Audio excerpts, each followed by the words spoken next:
Hello students, आज की इस वीडियो में आज मैं कक्षा 10वीं वाले विद्यार्थियों को गणित सब्जेक्ट के प्रश्न पत्र दिखाने वाला हूँ। ये प्रश्न पत्र अर्धवार्षिक का प्रश्न पत्र है और ये पुराना प्रश्न पत्र है। ठीक है, अभी आप लोगों का अर्धवार्षिक परीक्षा तो नहीं हुआ है, इसलिए मेरे पास इस साल का अर्धवार्षिक परीक्षा का प्रश्न पत्र नहीं है, लेकिन पुराना प्रश्न पत्र है। और इसमें जो आपको प्रश्न देखने को मिलेगा, कई प्रश्न ऐसे हैं जो वार्षिक पेपर में कई बार रिपीट हो चुके हैं।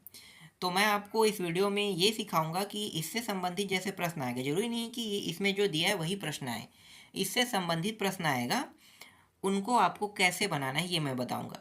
तो आपको अच्छे समझ में आ जाएगा। जैसे कि हर बार आने वाले प्रश्नों में देखो, ये जो नाम है मूलों का, देखो क्या दिया है, मूलों का योग और गुणनफल है ना। तो मूलों का योग और गुणनफल दिया हुआ है, मतलब ये मूलों का योग है, ठीक है, और एक होता है मूलों का गुणनफल। तो ये जो नाम आपको दिखाई दे ना, इससे संबंधित प्रश्न वार्षिक पेपर में आते रहते हैं। एक नंबर में कई बार आता है, कई बार 2 नंबर में। तो एक नंबर दो नंबर में आते रहता है। तो चलो इसको हल करके बताता हूँ कि अगर मूलों का योग कहेगा कैसे निकालना है, और ये एक और पक्ष होता है मूलों का गुणनफल, है ना। तो 2 नंबर के हिसाब से मैं बताता हूँ। तो देखो, ये जो नंबर है इसको ए माना जाता है, ये जो नंबर है -9, है ना, इसको बी, और ये जो नंबर है ये सी माना जाता है। ठीक है, अब मूलों का योग फल का सूत्र क्या होता है, -b/a। अब देखो, ये जो -9 है इसे हमने b माना है, ठीक है, तो b के जगह में रखेंगे तो पहले से यहाँ पे माइनस है, फिर -9 लिखेंगे, फिर a के जगह में कितना रखेंगे, 2, है ना। एक मिनट, a के जगह में मैं रख रहा था, 2 रखना है यहाँ पे, ठीक है, 2। तो देखो, ये माइनस और ये माइनस, ये माइनस और ये माइनस दोनों क्या हो जाएंगे, गुणा होके प्लस हो जाएगा। तो 9 आ गया, तो 9/2। तो 9/2 देखो, अ ब स द, 4 ऑप्शनों में से कौन से ऑप्शन में है भाई, स ऑप्शन में, तो स इसका उत्तर होगा। ठीक, अगर बाई चांस आपके एग्जाम में मूलों का योगफल के जगह में मूलों का गुणनफल कह देता है, तब आप क्या करोगे भाई, C/A, सूत्र बस C/A हो जाएगा। C कौन है, ये, और ये A, तो 5/2 करना है। ठीक है, तो 5/2 मतलब ये उत्तर हो जाता अगर यहाँ पे मूलों की योगफल के जगह में क्या हो जाता, गुणनफल होता। ठीक है, इससे हर साल वार्षिक पेपर में प्रश्न आते हैं, हर साल आते हैं। 1 नंबर में आता है, और अगर गुणनफल योगफल दोनों मिला के अगर आता है तो 2 नंबर में आता है। तो मैंने यहाँ पे आपको 1 नंबर और 2 नंबर दोनों हिसाब से समझा दिया है ना। तो वार्षिक पेपर का भी समझ सकते हो कि यहाँ पे थोड़ा सा तैयारी आपका हो गया। इसके बाद देखो, अध्याय 3 का टॉपिक है ना, घनानुपात वाला।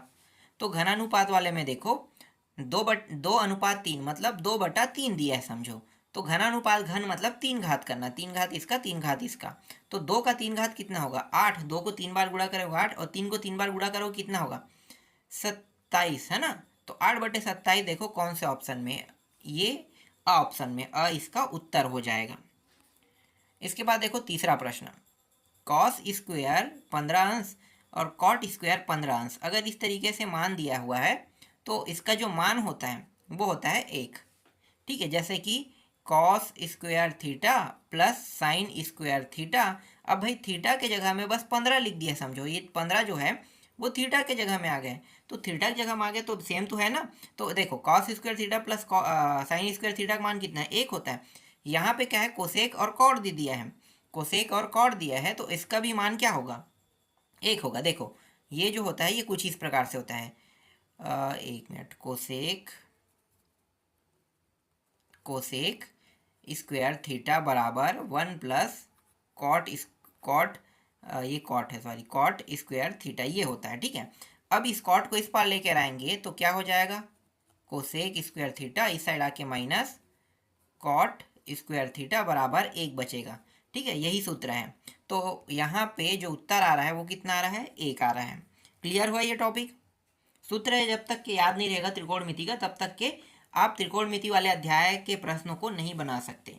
ठीक है, जो त्रिकोणमिति वाला है 9 और 10 दोनों अध्याय मिला के जो प्रश्न आपको देखने को मिलेगा वार्षिक पेपर में त्रिकोणमिति वाले टॉपिक से, तो त्रिकोणमिति ज़्यादा नहीं है, 1-2 अध्याय बस है ना, एक अध्याय त्रिकोणमिति का। तो त्रिकोणमिति से पूरा आएगा, तो समझ जाओ कि पूरा का पूरा सब चीज़ याद होना चाहिए। ठीक है, पूरा नंबर मिलने वाले टॉपिक को कभी भी नहीं छोड़ना चाहिए अगर एक अध्याय हो तो। इसके बाद देखो अगला है चौथा, दो समरूप त्रिभुजों के क्षेत्रफल का अनुपात। ठीक है, यहाँ पे क्या क्या है, समरूप त्रिभुज, अब क्षेत्रफल का अनुपात है। तो कितना है 25 और 49 है, तो उनके संगत भुजाओं का अनुपात बताइए। तो भाई संगत भुजाओं का अनुपात बताना है, देखो बहुत आसान है, मैं एक त्रिभुज बना देता हूँ, ठीक है, कोई भी त्रिभुज, चाहे वो समबाहु त्रिभुज हो या फिर कौन सा त्रिभुज, समबाहु हो या फिर ये भी हो सकता है समद्विबाहु, ठीक है। तो समद्विबाहु बना लेते हैं, चलो समबाहु कह दो, ठीक है। तो समबाहु में इस तरीके से कर देते हैं, दो भुजाएं बराबर, एक भुजा नहीं है, ठीक है, इस तरीके से। तो देखो अगर एक भुजा यहाँ पे 5, यहाँ भी 5, ठीक है, इस तरीके से, ये भी 5, ये भी 5, इस तरीके से, ये 7, ये 7, ठीक है, इस तरीके से। तो ये क्या कहलाता है, समरूप त्रिभुज कहलाता है, ठीक है, समरूप त्रिभुज। और समरूप त्रिभुज में एक चीज़ मैं आपको एक मिनट यार, ऐसे में आपको समझ नहीं आएगा, देखो दो समरूप त्रिभुजों के क्षेत्रफल का अनुपात है ना, तो समरूप जो त्रिभुज है मान लो इस तरीके से बनाते हैं, ठीक,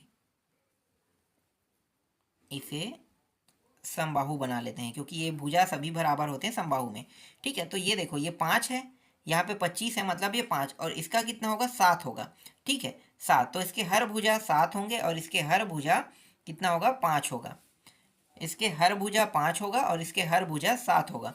ये समबाहु त्रिभुज है, लेकिन मैं आपको एक चीज़ बता देता हूँ, ये सर्वांग सम नहीं है। सर्वांग सम का नियम क्या कहता है, सर्वांग सम के नियम में भुजा बराबर होते हैं ना। समबाहु त्रिभुज का नियम में क्या होता है, कोण बराबर होंगे, अगर भुजा का मान अलग अलग हो तो कोण बराबर हो। देखो ये 60 अंश का है, ये भी 60, ये भी 60, यहाँ पे देखो भुजा बराबर हो गए तो भी ये 60 अंश रहेगा कि नहीं रहेगा ना, तो ये समरूप जरूर कहलाएगा, लेकिन कोई भी कंडीशन में सर्वांग सम नहीं कहलाएगा।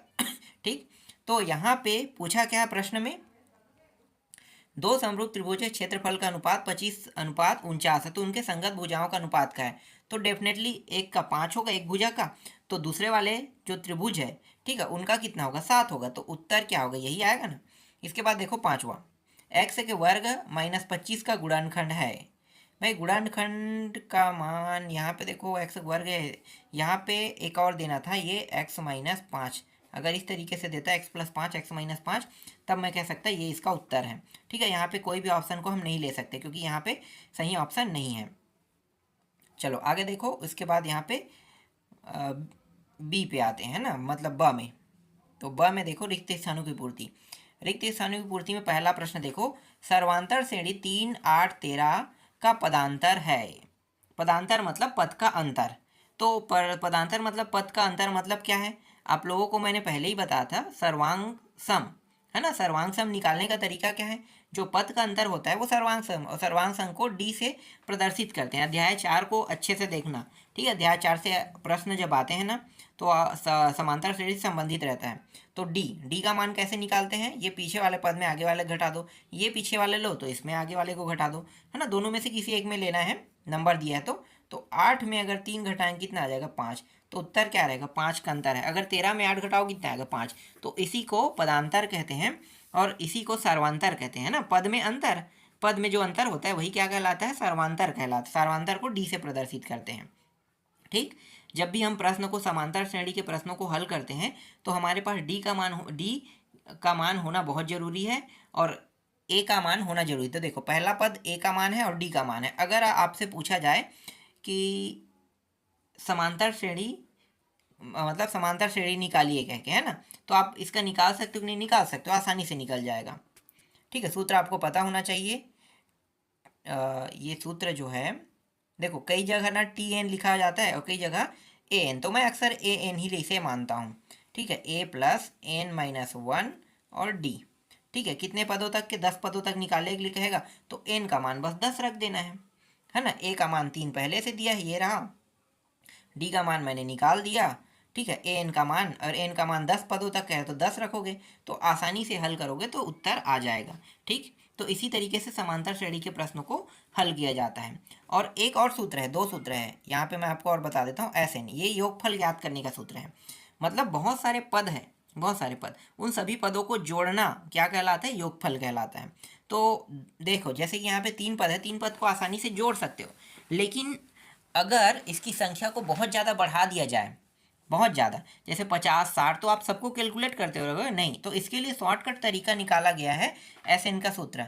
तो ये होता है N/2, 2A+N-1 फिर D, ये जो है सूत्र लगता है। ठीक है, योगफल ज्ञात करने का सूत्र है। तो जब भी हम प्रश्न को बनाते हैं, ठीक है, कक्षा 10वीं वालों के लिए जब भी आप प्रश्न को बनाओगे तो इन्हीं दोनों से संबंधित रहेगा। या तो प्रश्न में कहेगा समांतर श्रेणी का 10वां पद निकालिए, 12वां पद निकालिए, है ना, या तो कहेगा कि योगफल ज्ञात कीजिए। तो बस 2 सूत्र याद रखना और उन सूत्रों में मानों को रखना, आसानी से प्रश्न हल हो जाएंगे। ठीक, इसके बाद देखो ये जो प्रश्न अक्सर आते रहता है एग्जाम में, मूल बिंदु के निर्देशांक। तो देखो एक ये ग्राफ रेखा है, ठीक है, ये एक्स है, ये वाई अक्ष है, ये एक्स डैश है, ये वाई डैश है। ठीक, तो ये जो बिंदु है, ये जो बीच का कोना है, यही क्या कहलाता है, मूल बिंदु। और इसी के मान कितने होते हैं, 0 0। ठीक है, मतलब जो क्रॉस लाइन है, देखो ये जो X X X dead Y Y dash वाला जो है, क्रॉस लाइन के पॉइंट को ही हम मूल बिंदु कहते हैं, और इसका मान हमेशा 0 0 रहता है। जब भी ये एग्जाम में प्रश्न आएगा, उत्तर क्या लेना है, 0 0 लेना है। ठीक है, हमेशा आने वाला प्रश्न है वार्षिक पेपर में, इसलिए इसे भूलना मत। ठीक, ये भी प्रश्न देखो कई बार एग्जाम में आ चुका है।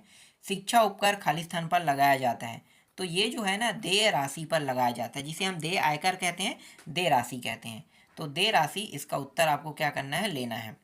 ठीक, चौथा देखो, 3 cot 75 अंश अपान 10 15 अंश बराबर होगा। ये बहुत आसान प्रश्न है, ये त्रिकोणमिति से संबंधित प्रश्न है। आपको क्या करना है, या तो कॉट को 10 में चेंज करें या 10 को कॉट में। तो मुझे पता है कि जब मैं इसे चेंज करूँगा तो ये जो है, देखो ये जो दोनों है, ये 10 10 होके कट जाएगा और कॉट कॉट होके कट जाएगा, बचे कितना, 3। तो 3 बस उत्तर आएगा। तो मैं यहाँ पे शॉर्टकट तरीके से काट रहा हूँ। ठीक है, अब मैं आपको थोड़ा सा समझा देता हूँ कैसे होता है।